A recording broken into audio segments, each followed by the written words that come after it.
Hey, welcome to English Online Lesson with the perfect tutor, Mr. Gilbert CJ.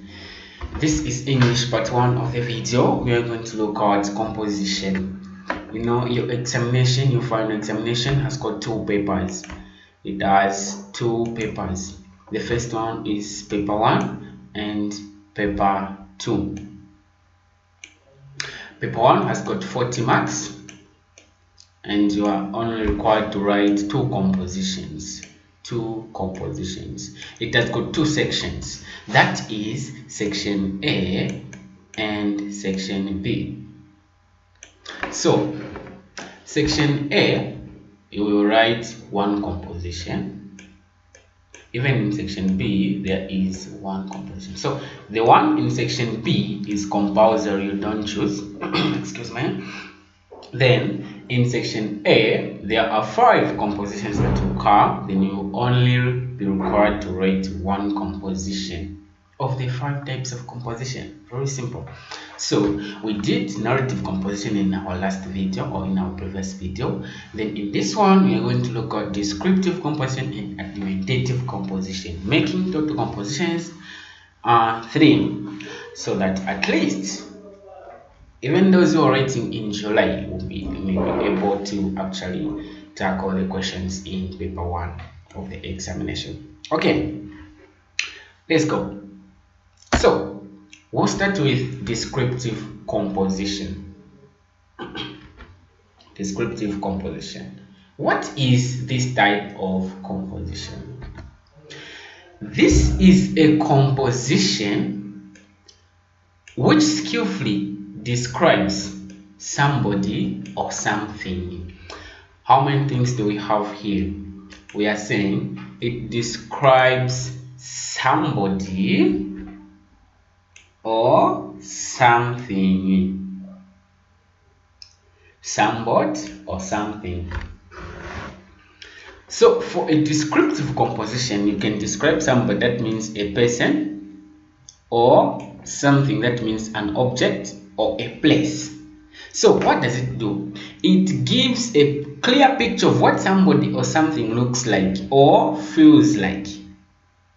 For example, a person has not been to Lusaka, but you are trying to describe how Lusaka looks like, so that if that person goes to Lusaka for the first time, he or she will be able to say, oh, this is Lusaka, because these are the things that that person talked about. So you give a clear picture, of what somebody or something looks like.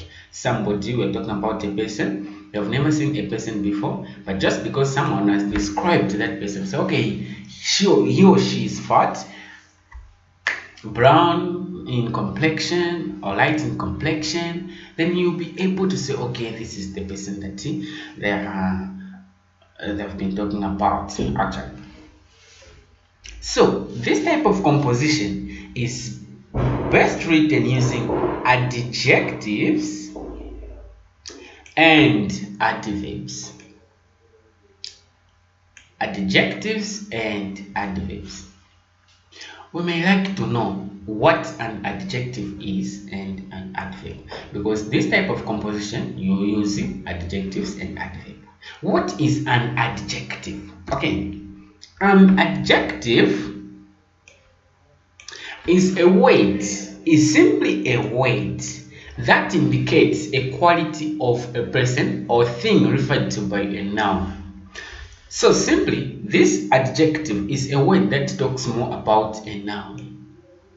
In simple terms, it talks more about a noun. For example, when we say doctor is a noun, is a person, this one. Now, how is this doctor? Is funny. The doctor is funny. So when we say funny doctor, the word funny is the adjective. The word funny is the adjective, showing how the doctor is. Then when we talk of rotten mangoes, mangoes is a noun. You're talking about a thing. So how a thing is, how is these mangoes? They are rotten. So rotten is an adjective. Rotten is an adjective. I can give another example as well. Example of a person. I say Ivy. The name of a person, Ivy. I've chosen a very simple name. Ivy. Ivy is a person. It's the name of a person. Then they say she is tall.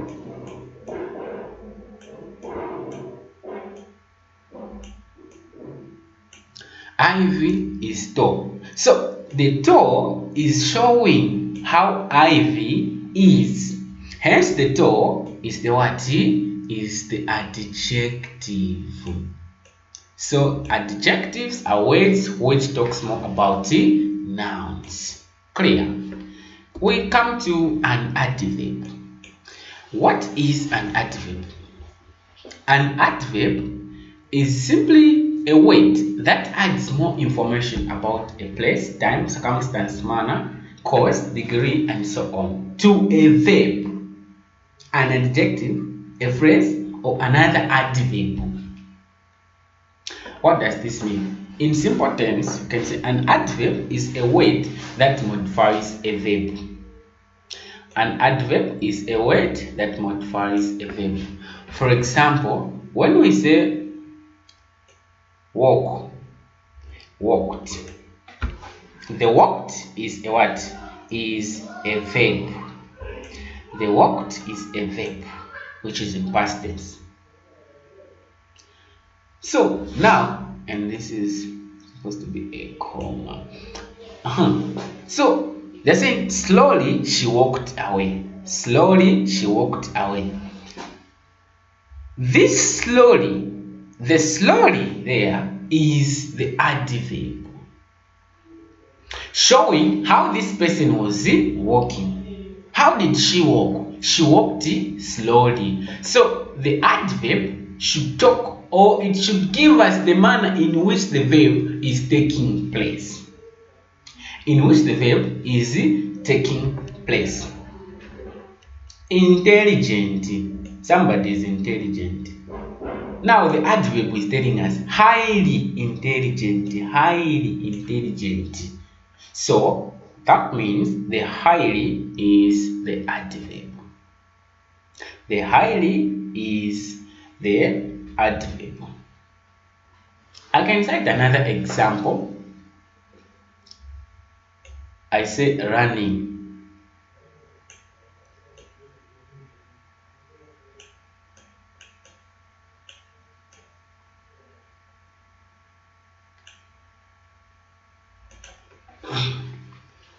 I said she was running fast. She was running very fast. She was running very fast. So here running is a verb. Running is a verb. But look at the word following it. Fast. So how was this person running? Slowly or fastly? Okay, we have said okay, fast. Then the fast is the adverb. The fast is the adverb, telling us how this person was running. That's about an adverb. An adverb should add more information about a place. So remember, descriptive composition, we are simply describing a person or something.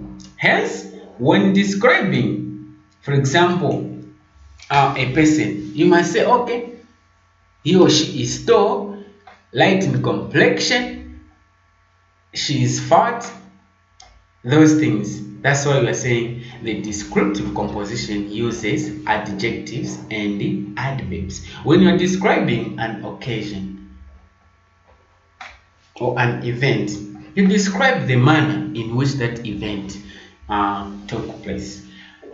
That is the adverb now. That is the adverb. Okay. It is good that now we can talk about things to consider when writing a descriptive composition. Since we know what a descriptive composition is, now what are some of the things that we need to consider, that we need to put in place as we are writing this type of composition? Good. The first one is that it has the writer's point of view. It has the writer's point of view. If you are the one writing, then you are the writer. Hence, this composition must have your view, must have your point of view. What does this mean? A clear theme, it has a basis. The writer should make the reader see the event he or she sees it. The theme can also be expressed by choice of words, vocabulary. So, you are the one who knows what you are describing. If you are describing a person, you are the one who knows that person. So, you should make sure that you paint a clear picture for the person who is reading, such that the brain will also come up with a picture of how that person looks like, or how that thing looks like. It has your own point of view.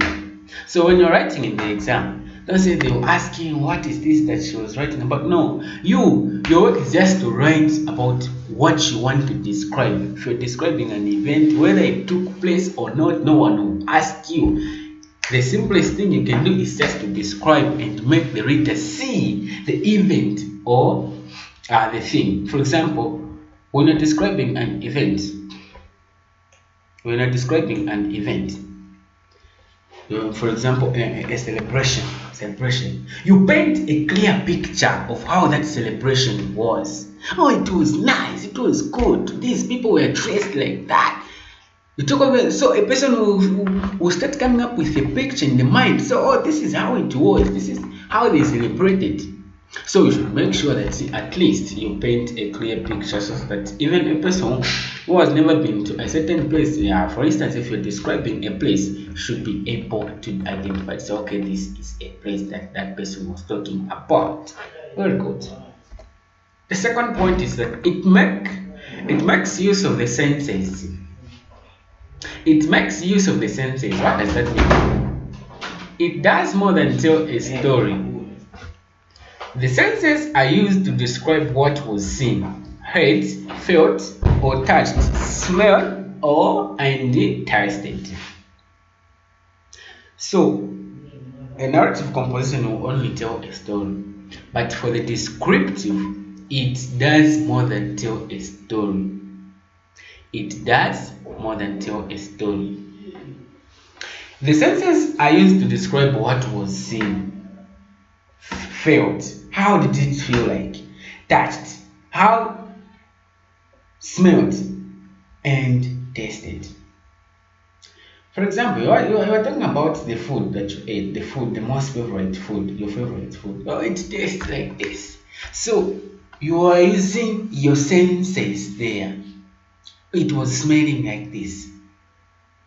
It had a very nice smell. So you are using your senses there now. So it does more than telling a story by making use of the senses. Even the person who will be reading your composition will be attracted by the same senses, by the same things that you'll be talking about in your composition. The person will be attracted. Okay. It is set in a place. It is set in a place which the writer knows very well, and about people and things that are familiar to him or her. This means you cannot write about something you don't know. You have never been to America, then they tell you describe how America looks like. You've never been to a wedding ceremony, then they say describe how a wedding ceremony is or is held. So it is set in the place which the writer knows. The writer knows. So As I said, the descriptive composition does more than telling a story, unlike the narrative composition. So here you write something you know, very well. Because let's say you're describing a person. How can you describe someone you don't know? How can you? So if they tell you to describe a person, that means you know that person very well. The attitudes, the physical appearance of the person. So that's why the general hints of writing a composition says you should choose a question which you have vast knowledge about when writing a composition in the exam. Should choose a question which appeals to your experience, or something you've got vast knowledge about.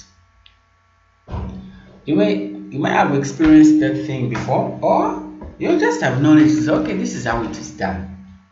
Okay, so when choosing a question, you should know that or you should make sure that you've got knowledge about the same things they are asking you about.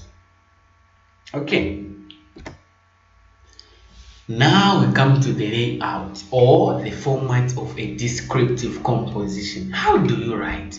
Having known the factors to consider when writing it, how do you write this descriptive composition? The first thing is the title. The title must be short and precise. Short, that means it should not be long. Then precise, it should be on point. Usually taken from the question itself.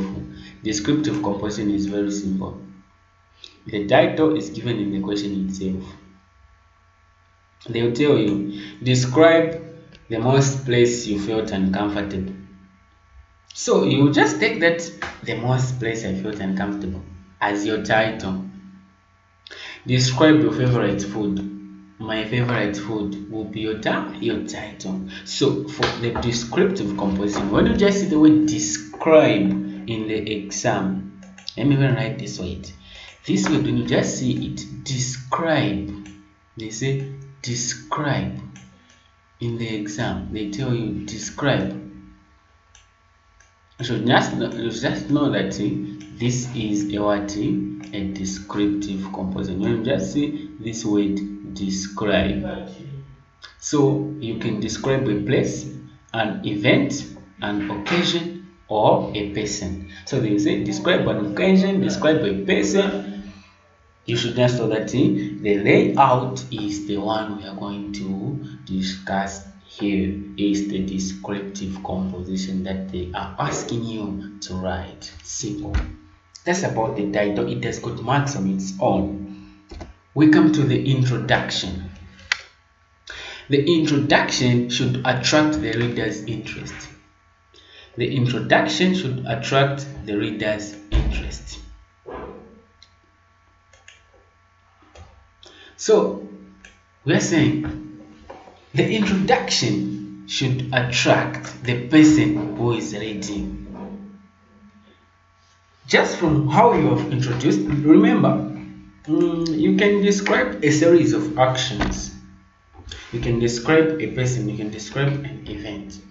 But the way you just start your composition will determine whether the reader will continue reading or not. Sometimes the reader will just read your introduction and nothing is there. But meanwhile, you have written something very important, something impressing in the main body. But just looking at your introduction, a person will lose interest in your composition. So you should make sure that the introduction attracts the reader's interest. You can use quotations.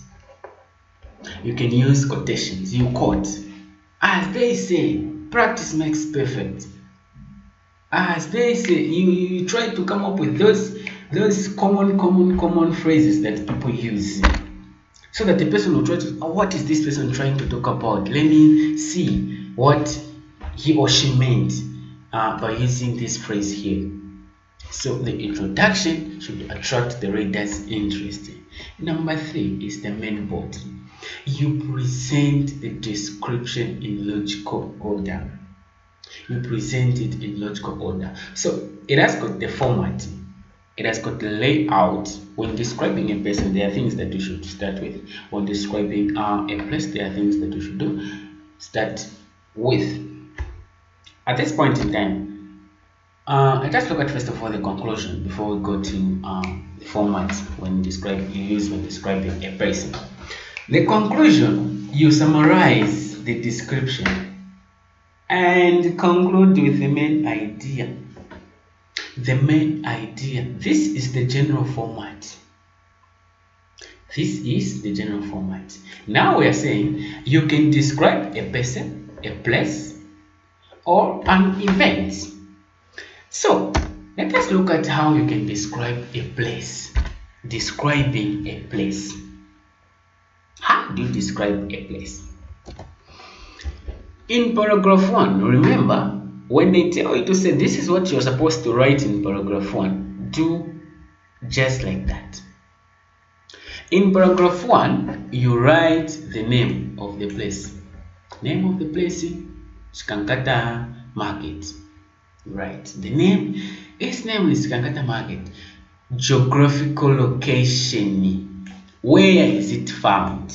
We talk about the geographical location. Found in Central Province, Kush District. You talk about the location. Then distance from the center, if any. So distance from the center you're talking of. For example, you tell the person to say when you just drop off in town. You just disembark from your bus in town. You should move about 3 kilometers northwards,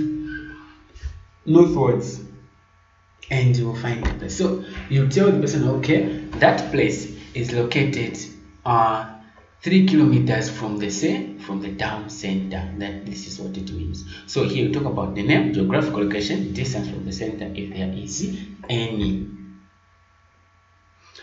We are talking if there is any, because maybe there may not be any center. There may not be any center. So do you need to come up with your own center? No. That's okay. Talk of the geographical location, because some places may be found just within the same center we are talking about. Maybe it's within the town. I say just from town, about 3 meters. 3 kilometers, or just 1 kilometer, you are done. Okay. Paragraph 2. We are describing a place. We have written the name, geographical location, distance from the center. In paragraph 2, you write the external appearance. So here now a person has arrived, is close to the place now. So try to make this person identify the place, because there are many places there.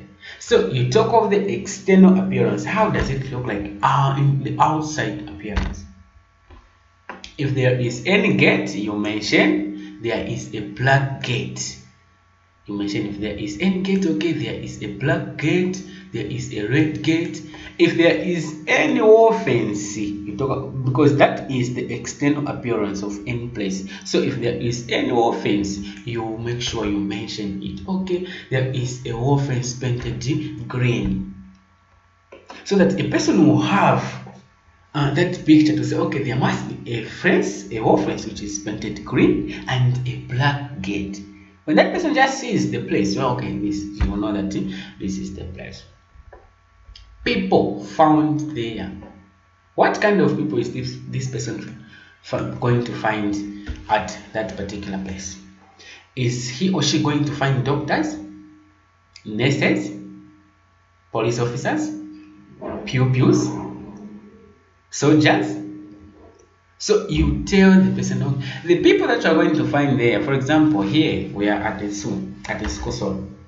You tell the person you will find pupils or students, so that the person, when he or she just enters the place, he will definitely know to say, I am at Knowledge World Academy because of the things or the people you have described that are the ones who are found there.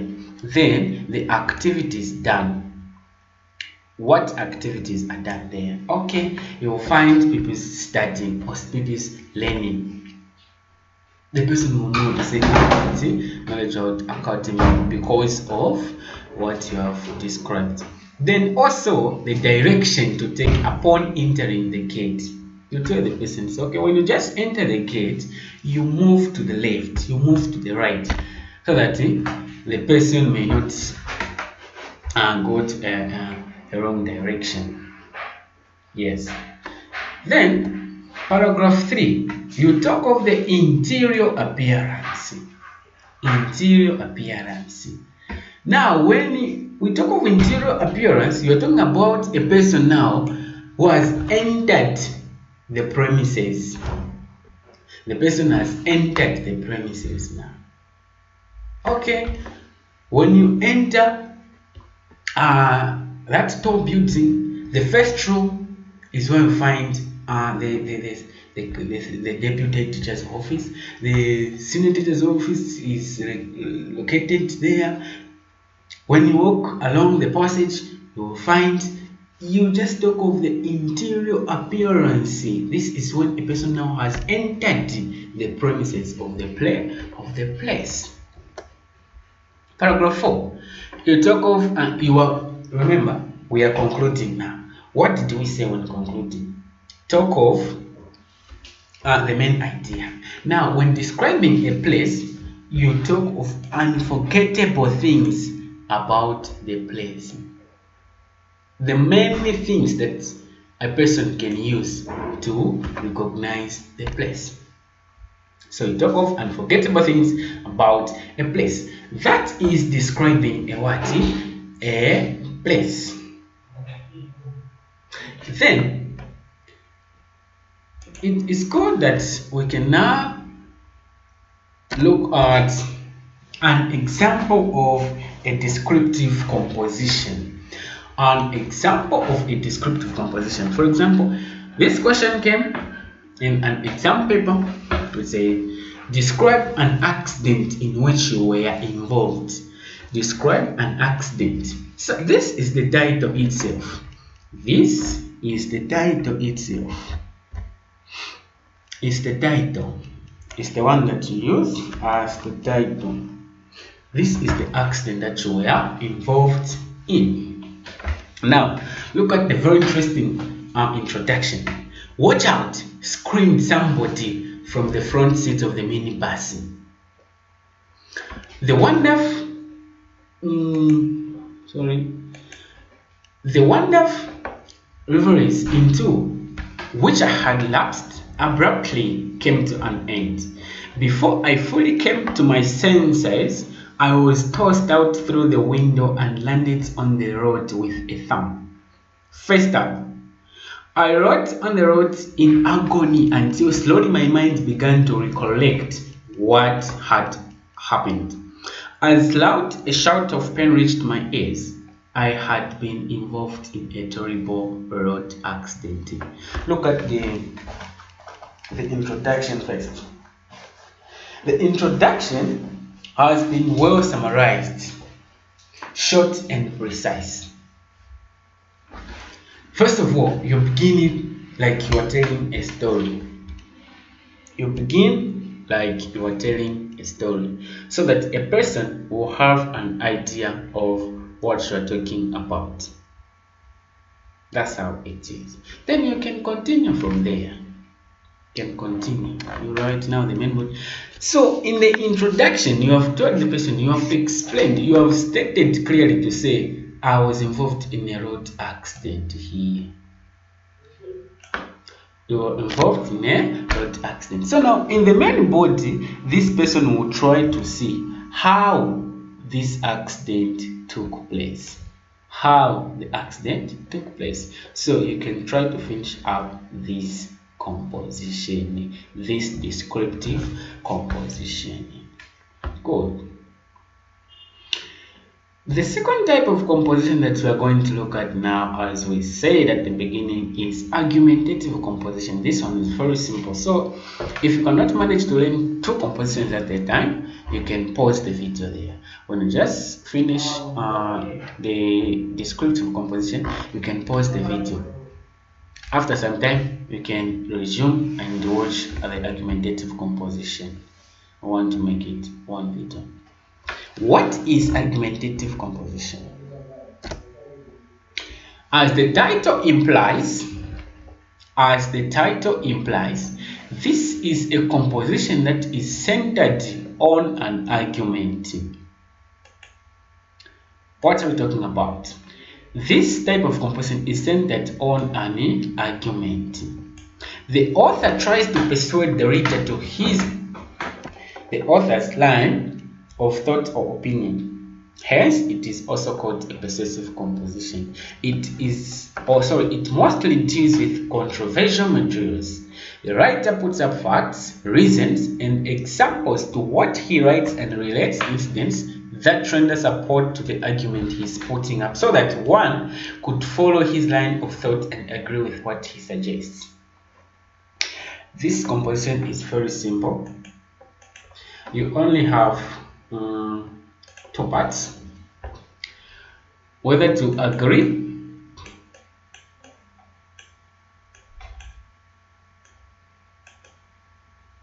or disagree.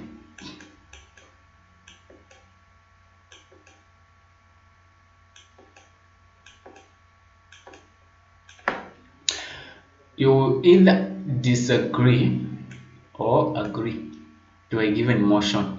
That's how it is. So here we are saying it is a persuasive composition. You must make sure that the reader believes what you're writing about. You must persuade the person who is reading to follow your ideas. You must make that person believe that what you are talking about is the truth, though it can be not the truth, but you make that person believe that what you're talking about or your line of thought is right and agree with what you suggest. So that is about an argumentative composition. You agree or you disagree, then you make a person who is reading agree with what you're with your side. If you agree, you try to put up reasons. You put up what? Reasons, examples to what you write about, and you relate incidents that should render support. Incidents that will support what you're talking about, so that one could follow your line of thought. That's about an argumentative composition. Okay. Format of an argumentative composition. This type of composition is very simple. Let's talk of the format. The first thing is the title. Every composition must have a title. The title. So even for the argumentative composition, the motion itself is the title. You'll be given the motion in the question. Abortion must be legalized. Argue for or against this question or this motion. So abortion must be legalized is the title. So the motion given in the question is the title. So you only get the motion, the title in the question. The title should be underlined when written in small letters, and when it is written in capital letters, it should not be underlined. That's how it is. The introduction. What do you do in the introduction? In the introduction, you only define keywords. Keywords in the title. Keywords which are in the title. You define them. Then, after defining the keywords, you state clearly your side. Are you agreeing or disagreeing to that motion? So it's in the introductory paragraph, paragraph 1, that you define keywords and state your side. You state your side. I'm agreeing or I'm disagreeing in paragraph 1 in the introduction. In the main body, you explain your points now in order. For an argumentative composition, each point should have its own paragraph. Each point its own paragraph. That's for an argumentative composition. So in the main body, you explain the points in order. Then conclusion. Conclude with main ideas that strongly support your view. Make sure you maintain your side throughout the whole composition. Not in the main body you were supporting, in the conclusion you start disagreeing to what you were saying in the main body. So you should make sure that you actually maintain one side. You maintain one side.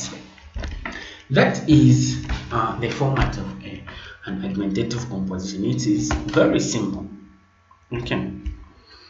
Let us look at an example of an argumentative composition. The question: abortion should be legalized. Write an essay either agreeing or disagreeing with the above statement. That's how an argumentative composition comes, even in the exam. So what do you do first of all? You consider the two sides, agreeing and disagreeing. You consider the two sides. You consider the side which you have many points. This one you are agreeing, this one you are disagreeing. How many points do you have? Find that, okay, here, when agreeing that abortion should be legalized, you have 6 points. Abortion must not be legalized, you have 7 points. You write the one you have main points. This one. You disagree. So first of all, you gather the points. You gather the necessary points. Then you see, okay, here I've got our main points. Then you can write about that side. Here is a plan for this composition. So after you see now, okay, paragraph 1, we said you define keywords. So the keywords in this motion is abortion. What is abortion? What is abortion? That is in paragraph 1. Paragraph 2. Now these are points. 3, paragraph 2, paragraph 3, paragraph 4. These are points. Abortion is anti-Christ. 1 point. Abortion is a health risk to human race. Point number 2. Abortion encourages prostitution. Point number 3. So it does not mean you should just write in paragraph 2, you write abortion is anti-Christ, it's murder. You explain now, how is it anti-Christ? How is it murder? You explain, that is in paragraph 2. In paragraph 3, you explain how is it a health risk to human race. Paragraph 4, you explain how abortion encourages prostitution. If you want, you can add more points so that you get more marks. That's how it is. Then, you're just trying to bring up a summary of how you can write. Conclusion, you simply maintain your side. So here, this person was writing about abortion must not be legalized. He or she was disagreeing that abortion should be legalized. So you make sure that in the conclusion you maintain, you bring out main points as to why abortion must not be legalized. That is in the conclusion. That's how you can write an argumentative composition, as simple as it is. So remember, in the exam, you don't need to waste much of the time. So you must be quick in thinking. You say, okay, how many points can I have here? Abortion when legalized, what are the importances? What are the advantages? You write this one, 1, 2, 3, 4. You write the points down. Even here, write the points down. So when writing the composition, you'll be following your points, then you'll be explaining them. That way it will be better and easier for you. Answer now. An example of how you can start. We say it in the paragraph 1, we talk of what is abortion. So abortion is the deliberate termination of a pregnancy. In my view, abortion should be defined as the ruthless, cold-blooded murder of an innocent human being. To legalize abortion, therefore, would be to legalize murder, which must not be. So, as we have said, this person has defined what abortion is, and just from the introduction, we can see to say he is against the motion. He is against the motion. As a gospel preaching Christian, I believe life starts at conception. Therefore, anyone who aborts destroys life and becomes a murderer. Then you can continue from that. There now he or she was explaining that abortion is antichrist. You explain. You continue with the main point. Just like that. Very simple composition. It only needs you to think of the points. That is all. When you know the points, then you are done with the descriptive composition actually. Okay.